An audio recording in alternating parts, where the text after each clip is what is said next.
किसने लगाया था सबसे पहले सिंदूर? कैसे हुई इस परंपरा की शुरुआत और क्या है धार्मिक महत्व हमारे शास्त्रों में सिंदूर लगाने के पीछे?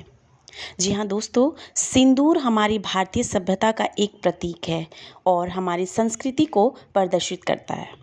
भारतीय सभ्यता में सिंदूर लगाने की जो परंपरा है ना, वो सदियों से चली आ रही है। ऐसे में आज मैं आपको बताऊंगी कि कैसे सबसे पहले किसने शुरुआत की थी सिंदूर लगाने का और किसने लगाया था सबसे पहले सिंदूर और कैसे हुई इस परंपरा की शुरुआत। नमस्कार दोस्तों, स्वागत है आप सभी का जीवन दर्शन में।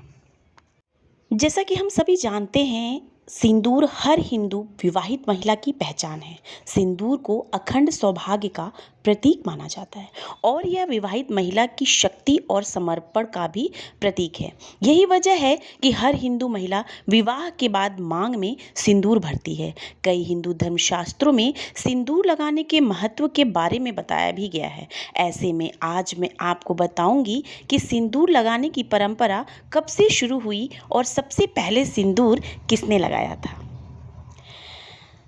वैदिक काल में भी स्त्रियां अपनी मांग में सिंदूर लगाती थी। इस बात के साक्ष्य हमको ऋग्वेद और अथर्ववेद में मिलते हैं। वेदों में बताया गया है कि विवाहित स्त्रियां अखंड सौभाग्य की प्राप्ति के लिए सिंदूर लगाती थी। वैदिक काल के दौरान सिंदूर को कुमकुम कहा जाता था। सिंदूर को वैदिक काल में पंच सौभाग्य में शामिल किया गया था। पंच सौभाग्य बालों पर पुष्प, मंगलसूत्र, पैर की उंगली में छल्ले यानी कि बिछुए, चेहरे पर हल्दी और सिंदूर को कहा गया है। चलिए अब जान लेते हैं कि सिंदूर सबसे पहले किसने लगाया था। अगर आपको पहले से पता है कि सिंदूर सबसे पहले किसने लगाया है तो कमेंट करके जरूर बताइएगा। शिव पुराण में वर्णन मिलता है कि माता पार्वती ने वर्षों तक शिव भगवान को वर के रूप में प्राप्त करने के लिए तपस्या की थी।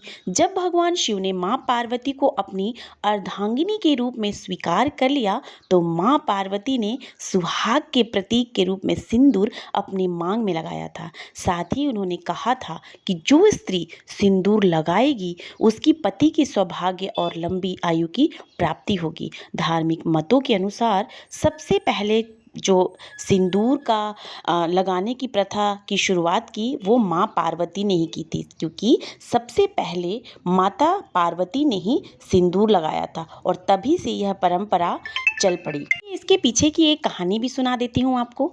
त्रेता और द्वापर युग में भी महिलाएं लगाती थी सिंदूर।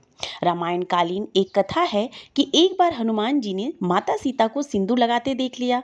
इसके बाद जिज्ञासावश हनुमान जी ने माता सीता से पूछा कि आप सिंदूर क्यों लगाती हो। माता सीता ने बोला कि यह राम जी की दीर्घायु और सुख के लिए है। यह सुनकर राम भक्त हनुमान ने अपने पूरे शरीर में सिंदूर लगा लिया था ताकि उनके प्रभु की लंबी आयु हो और सुख प्राप्त हो। इसलिए आज भी हनुमान जी को सिंदूर चढ़ाया जाता है। यानी कि त्रेता युग में भी सिंदूर का प्रचलन था, इसके साथ ही द्वापर युग में भी था। ये कथा तो आप सब में से बहुतों ने सुनी होगी कि माता सीता को सिंदूर लगाते देख हनुमान जी ने भी भगवान श्री राम की लंबी आयु के लिए पूरे शरीर में सिंदूर लगा लिया था और तब से भगवान हनुमान जी को सिंदूर चढ़ाया जाता है। सिंधु घाटी सभ्यता में भी सिंदूर जरूर लगाने की प्रथा थी। दुनिया की प्राचीन सभ्यताओं में से एक था सिंधु घाटी सभ्यता, जो कि कुछ ऐसे सबूत मिलते हैं कि सिंदूर लगाने की परंपरा तब भी थी। सिंधु घाटी सभ्यता से जुड़ी कुछ ऐसी मूर्तियां मिली जिनमें महिलाओं के मांग में सिंदूर लगाने के साक्ष्य मिले। इस काल से जुड़ी देवियों की कुछ ऐसी मूर्तियां मिली हैं जिनके सिर के बीचों बीच एक सीधी रेखा है और उस पर लाल रंग भरा गया है। तो ऐसा माना जाता है कि जो हमारा सिंदूर है, हमारे संस्कृति का जो प्रतीक है, वो सबसे पहला जो सिंदूर लगाने की जो परंपरा है वो माता पार्वती के द्वारा ही शुरू किया गया था। आशा करती हूँ आप सभी को ये जानकारी पसंद आई होगी और मैं अपने इस चैनल पे ऐसे ही वीडियोस डालती हूँ।